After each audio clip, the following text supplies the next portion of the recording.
देखो, ज्ञान और भगवान भटक के ही मिलता है। ये बात कहने में बहुत छोटी लगती है, लेकिन अगर गौर से देखोगे ना, तो इसका बहुत ही डेप्थ और गहरा मीनिंग है। ये क्या बताता है कि आप ज्ञान प्राप्त करना चाहते हो, तो इसका ये मतलब नहीं कि आपने सीधा-सीधा पढ़ना शुरू किया और आपको सब कुछ आ गया, नहीं। कभी नहीं हो सकता कि आपको तुरंत में सब कुछ आ जाए। बहुत बड़ा आदमी बहुत पढ़ाई करता है, फिर भी सफलता नहीं मिलती है। लेकिन ज्ञान तो होता ही है, ज्ञान के लिए भटकना ही पड़ता ही है। जैसे अभी आप पढ़ाई कर रहे हो सकता है आपने कुछ गलत डिसीजन ले लिया, गलत कॉलेज सेलेक्ट किया, गलत ब्रांच सेलेक्ट किया या आपने स्ट्रीम ही गलत सेलेक्ट कर लिया, अब आपको पछतावा हो रहा है। तो यहाँ गिल्ट में जाके फ्रस्ट्रेशन, डिप्रेशन में रहने से अच्छा ये सोचो कि हमने कुछ तो ज्ञान प्राप्त किया। सबसे बड़ी बात आपको जीवन का अनुभव हुआ, बुद्धि खुली। बुद्धि खुलना बहुत बड़ी चीज़ होती है क्योंकि जब ज्ञान का फाटक खुलता है ना, तभी इंसान का जीवन सही ढंग से शुरू होता है। जैसे भगवान को पूजा कर लेने से भगवान नहीं मिलता, तो सब आदमी कर रहा, बरसों से कर रहा, कई जन्मों से कर रहा, लेकिन कितने लोगों को फ़ील होता है कि वास्तव में धरती पे भगवान है और जिसका भगवान की फीलिंग होगी ना, जिसके अंदर से एक्चुअल में पता चलेगा कि हाँ, धरती पे भगवान है मतलब कहीं न कहीं कुछ ऐसी अदृश्य शक्ति है जो इस धरती को थामे हुए है, वो बहुत भटकेगा नहीं। मतलब उसका माइंड फ्लक्चुएट नहीं करेगा। भटकोगा नहीं का मतलब होता है कि जीवन में कोई परिस्थिति और परेशानी आएगी ना, तो हाय राम कल्पना नहीं शुरू करेगा। बहुत लोग होते हैं ना, बहुत कल्पते हैं। थोड़ी-सी परिस्थिति विपरीत हुई, वो ऐसे कल्पेंगे जैसे लगेगा कि दुनिया का सारा दुःख भगवान ने उनके माथे पे मत दिया है। हालाँकि वैसा कोई दुःख होता नहीं है। एक्चुअल में बता रही हूँ कि दुःख वाली चीज़ धरती पे कुछ वैसा होता नहीं है, लेकिन कुछ लोग को आदत होता है सिर्फ़ अपने ही दुःख का इस ढंग से व्याख्यान करेंगे ना, जिससे लगेगा कि भाई बहुत दुःख के मारे हैं। और भगवान का भटकाव भगवान को जब आप प्राप्त करोगे ना तो वो भटकना ज़रूरी होता है। भटकने का मतलब क्या होता है कि आपने ये भगवान की पूजा की, वो भगवान की, वो भगवान बहुत होता है ना, बहुत लोग बहुत ट्रेडिशनली बहुत विधि-विधान, रीति-रिवाज से पूजा करते हैं, लेकिन फिर भी मन उनका अशांत होता है। तब वो रियल भगवान को खोजना शुरू करते हैं, फिर उनको भगवान मिल जाता है।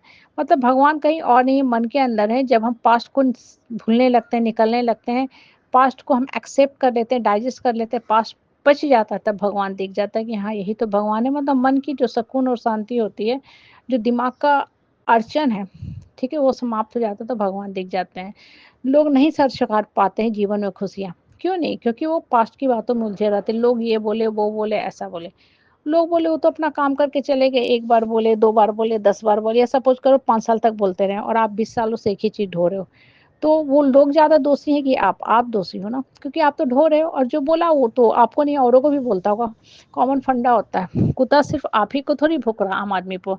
वो अगर प्रधानमंत्री जाता है, हाँ, चाहे इंडिया का हो, नेपाल का हो या अमेरिका का हो, ठीक है? सबके ऊपर भुगता है, कुत्ता को थोड़ी पता है कि भाई ये जी अमेरिका के हैं, प्रेसिडेंट तो नहीं भौंकना चाहिए और ये गाँव का आदमी है तो इसको चलो काट लो नहीं। वो सबके साथ करता है कुत्ता भौंकना। तो आपको पता होना चाहिए कि मन में हमको क्या चाहिए जीवन में और जिसका मन शांत होने लगता है ना, बेकार की वाहियात बातों से अलग होने लगता है, वो भगवान को सर्च कर ही लेता है क्योंकि भगवान उसके मन के अंदर के शक्ति में होती है। ज्ञान भी यही चीज़ होता है। ठीक है, आपने बहुत पढ़ाई किया, आपको लगा ये जॉब अच्छा नहीं है, ये करना चाहिए, फिर वो करना चाहिए। आप भटक रहे हैं। बहुत बार लोग कह भी देते हैं, अरे कुछ नहीं करेगा इनका बच्चा या ये इंसान कुछ नहीं करेगा, बस इधर-उधर भटकता ही रहेगा, इसका दिमाग स्थिर नहीं है। ठीक है, आपका दिमाग स्थिर नहीं है, लेकिन आपने बहुत सा अनुभव तो लिया। सिर्फ़ किताबी ज्ञान ही अनुभव नहीं होता ना। आप जो काम कर रहे हो उससे आपको कितना का अनुभव हो रहा है कि नहीं हो रहा? आपका बुद्धि खोला कि हाँ, वो काम गलत था, अब इस काम को ऐसे करना चाहिए, इसलिए अब हमको अच्छा फल मिलेगा, मिलता भी है।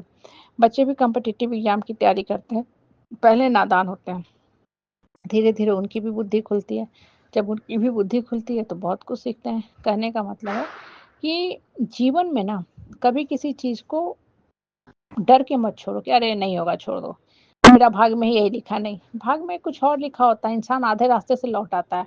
वैष्णो देवी की आप यात्रा पे जाते हो, चढ़ाई पे जाते हो, बड़ा कष्टप्रद होता है। आधा रास्ता से लौट आते नहीं आते ना, वहाँ भी भगवान का दर्शन करने जा रहे हो मंदिर पे, बहुत मेहनत है, वहाँ भी वो एक्चुअली भटकना ही पड़ता है, फिर आप पहुँचते हैं। बहुत बार लोग आधे ये करके भी लौट आते हैं कि हमसे नहीं होगा।